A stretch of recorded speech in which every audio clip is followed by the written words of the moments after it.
ایک صوبہ تو یہ ہے صوبہ سندھ، دوسرا صوبہ ہمارے پاس KP بھی ہے، جہاں کا وزیر اعلیٰ کہتا ہے کہ اس بار ہم جائیں گے تو ہتھیار لے کے جائیں گے، اسلحہ لے کے جائیں گے اور ایسے واپس نہیں آئیں گے، تو اس کو کیسے دیکھتے ہیں؟ آپ گھما پھرا کے پھر وہی PTI کا سوال مجھ سے کرتے. اچھا دیکھیں جی، پیپلز پارٹی یہ چاہتی ہے کہ سب کے ساتھ مفاہمت ہو. پیپلز پارٹی چاہتی ہے سب سے بات چیت ہو. پیپلز پارٹی چاہتی ہے کہ ملک میں کوئی انارکی نہ ہو، کوئی افراتفری نہ ہو. لیکن اگر ایک صوبے کی حکومت، میں صوبے کو قصوروار نہیں ٹھہراؤں گا، صوبہ بہت اچھا ہے، خیبر پختونخوا اچھے لوگوں کا صوبہ ہے، غیرت مند لوگوں کا صوبہ ہے، بہادر لوگوں کا صوبہ ہے، لیکن ان کی بدقسمتی یہ ہے کہ ان کے پاس جو حکمران ہیں وہ نااہل ترین ہیں. ان کے جو حکمران ہیں وہ افراتفری کو پسند کرتے ہیں. ان کا جو لیڈر، جس کی حکومت ہے، ان کا لیڈر جو ہے وہ شر پسندی کو پسند کرتا ہے، وہ دھمکیوں سے پسند کرتا ہے. مجھے بتائیں کہ ابھی انہوں نے کہا کہ ہم سول نافرمانی کریں گے. یہ سول نافرمانی تو اب سے نہیں کر رہا، سول نافرمانی تو وہ تب سے کر رہا ہے جب اس نے بجلی کے بل جلائے تھے، جب اس نے کہا کہ جی حوالہ ہنڈیوں کے ذریعے لوگ پیسے بہار بھیجیں، لیگل طریقے سے نہ بھیجیں. اب کہتا ہے کہ باہر سے لوگ پیسے نہ بھیجیں. اب وہ کہتے ہیں جی باہر سے لوگ پیسے نہ بھیجیں. پھر بیچ میں کہتا ہے IMF کہتا ہے کہ جی پاکستان کو آپ لون نہ دیں. کبھی بولتا ہے پاکستان پہ ایٹمی بم گرا دیا جائے خدا نخواستہ. تو جس شخص کی یہ سوچ ہوگی کیا وہ لیڈر بننے کے قابل ہے؟ خیبر پختونخوا کی آپ نے بات کی، خیبر پختونخوا کا اپنا وزیر اعلیٰ اس وقت سب سے زیادہ چیلنج خیبر پختونخوا کا ہے دہشت گردی کا چیلنج.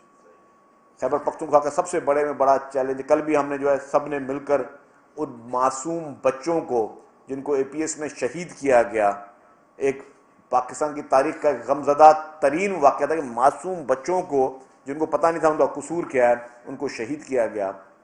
اس وقت بھی خیبر پختونخوا میں پاکستان تحریک انصاف کی حکومت تھی. اور آپ نے دیکھا جب اس وقت ان کا لیڈر عمران خان جب وہ اسکول والوں کے ساتھ ہمدردی کے لیے گیا تو وہاں کے والدین نے عمران خان کو برا بلا بولا کہ تم کر کیا رہے ہو. جب تمہارے حکمرانوں کو یہاں فوکس کرنا چاہیے تھا، تم وہاں پہ جو ہے وہ دھرنا دے کے پوری اپنی حکومت کو، پوری KP کی حکومت کے وسائل کو وہاں بٹھا کے بیٹھے تھے. پوری خیبر پختونخوا کی حکومت کی PTI وہاں کی پولیس کو وہاں بٹھا کے بیٹھے تھے. وہاں کے چیف منسٹر وہاں پہ کنٹینر پہ بیٹھے ہوئے تھے. سب لوگوں کو آپ نے وہاں پہ بٹھا کے بیٹھے.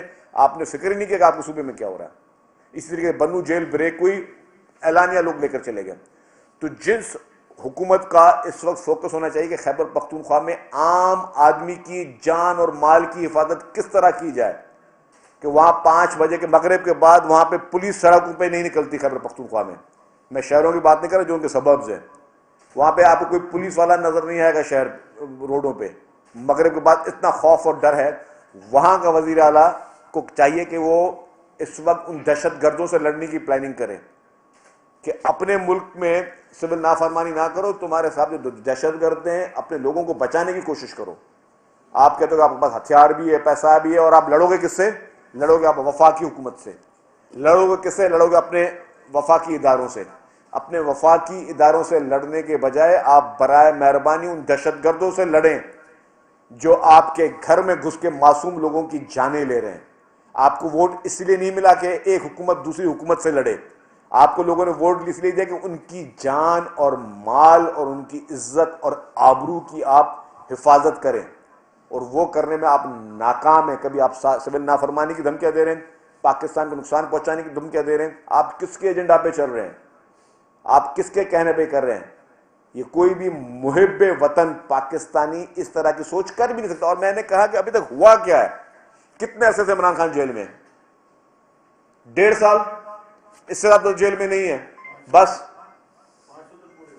1.5 سال میں ایک شخص، اور پہلے دن سے یہی رویہ ہے، تباہی کر دو، آگ لگا دو، مار دو. 9 میں 26 تاریخ ہر کام کرنے کے لیے آپ ملک کو نقصان پہنچانے کے لیے تیار ہو، کیونکہ آپ سے ایک دن بھی جیل صحیح نہیں جاتی. پوچھو ان لوگوں سے جن لوگوں نے 12 سال جیلیں کاٹی ہیں. پوچھو ان لوگوں سے جنہوں نے پھانسی کے پھندے چومے ہیں لیکن کبھی بھی پاکستان کو نقصان پہنچانے کی بات نہیں کی. پوچھو ان لوگوں سے جن کے سامنے ان کی لیڈر کی لاشیں پڑی اور وہ پاکستان کھپے کا نعرہ لگا رہے ہوں. آپ کی طریقے سے انارکی پیدا کرنے کی کوشش نہ کریں. پوچھیں ان لوگوں سے کہ جنہوں نے کوڑے کھائے ہیں, پھانسیاں کھائی ہیں, سرے عام لوگوں نے تذلیلیں کی ہیں, تذلیلیں ہوئی ہیں لوگوں کی, لوگوں نے بڑی بڑی جیلیں کاٹی ہیں. انہوں نے کبھی پاکستان کو نقصان پہنچانے کی کوشش نہیں کی, اپنے کاز کو فائدہ پہنچانے کی کوشش کی. یہ وہ شخص کہتا ہے کہ جی کہ پہلے میری بات مانو ورنہ میں یہ نقصان کر دوں گا. مطلب یہ دھمکیاں اور گن پوائنٹ پہ مذاکرات بھی کرنا چاہتے ہیں, دھمکی گن پوائنٹ پہ یہ پاکستانی اداروں کو ملائن بھی کرنا چاہتے ہیں. اور یہ جن کی شے پہ کر رہے ہیں, جن ممالک کی شے پہ کر رہے ہیں, جن لوگوں کی شے پہ کر رہے ہیں, وہ لوگ نہ پاکستان کے ساتھ مخلص ہیں نہ ان لوگوں کے ساتھ مخلص ہیں. یہ تو پپٹ ہے. عمران خان اور اس کی جو ٹاپ لیڈرشپ ہے وہ پپٹ ہیں. ان کی ڈوریاں کہیں اور سے ہل رہی ہیں. یہ ان کے ایجنڈا پہ چلنے والے ان کے پیڈ ایمپلائے ہیں, اور یہ پیڈ ایمپلائے ان کا مقصد صرف اور صرف یہ ہے کہ دشمن ممالک کے اشاروں پر اپنے وطن کو جتنا بھی نقصان پہنچا سکو وہ نقصان پہنچاؤں.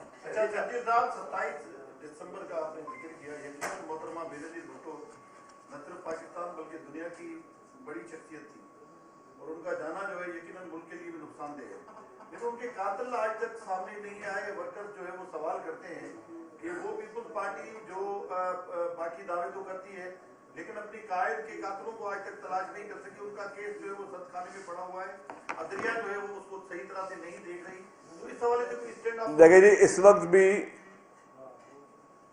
جو پنجاب کی کورٹ ہے اسلام آباد بینچ, راولپنڈی بینچ, وہاں پر وہ مقدمہ زیر التوا ہے. اور افسوس کی بات ہے کہ آج بھی اگر آپ فون کر کے پوچھیں گے تو کہیں گے جی کہ جی وہ ڈیٹ ان آفس ہے.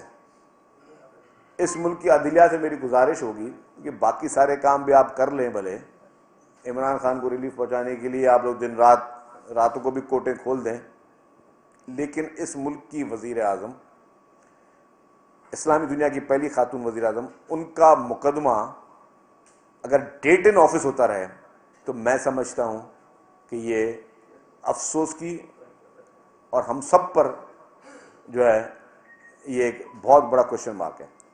یہ مقدمہ ڈے ٹو ڈے چلنا چاہیے. جو بھی قاتل اس میں ملوث ہیں ان کو کیفر کردار تک پہنچانا چاہیے اور ان کو عبرت ناک سزا دینی چاہیے. لیکن ہمارے پاس ان مقدموں کے لیے وقت ہی نہیں ہے, انفارچونیٹلی.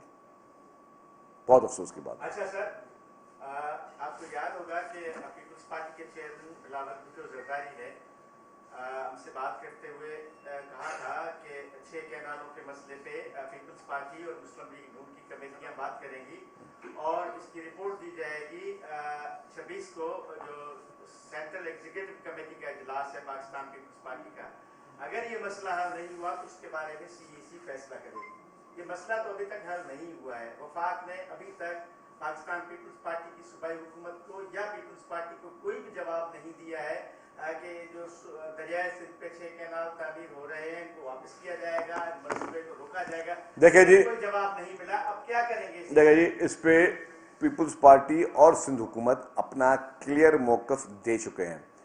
چیئرمین پاکستان پیپلز پارٹی بلاول بھٹو زرداری صاحب بھی اور سندھ حکومت بھی اپنے خطوط لکھ چکی ہے, اور ہم نے کہا ہے کہ ہر فورم پہ اس کو ہم اپوز کریں گے اور کسی بھی صورت میں اس منصوبے کو ہم قبول نہیں کریں گے.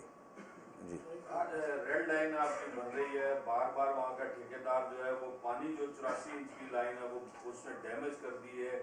اس کو واٹر بورڈ کا کہنا ہے کہ اس کو نقشے بھی دیے گئے. یہ کیسا ٹھیکیدار ہے کہ اس کو ہر شہر جو پائپ لائن آ رہی ہے اس کو ڈیمیج کرتا جا رہا ہے, اور چیزوں کو بھی ڈیمیج کرے گا.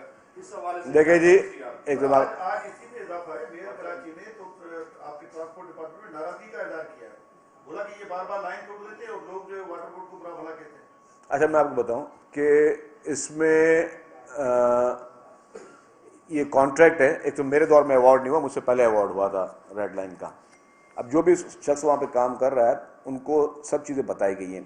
اب یہ ہیں اربن ایریاز. اربن ایریاز میں جب بھی بڑے پروجیکٹ کام ہو رہے ہوتے ہیں تو ہم نے ان کاموں کے لیے ان کو نقشے بھی دیے ہوتے ہیں, اور ہم نے ان کو کہا بھی ہے واٹر بورڈ کو ان کو کہ جی ہم نے سب کو پیسے دیے ہوئے ہیں, بلینز آف روپیز ہم نے صرف دیے ہیں کہ یوٹیلیٹیز اپنی یہاں سے ٹرانسفر کریں. انفارچونیٹلی کچھ اداروں کی بھی اپنی ان کی نااہلیاں ہیں کہ وہ یوٹیلیٹیز ٹائملی ٹرانسفر نہیں کر رہے ہیں.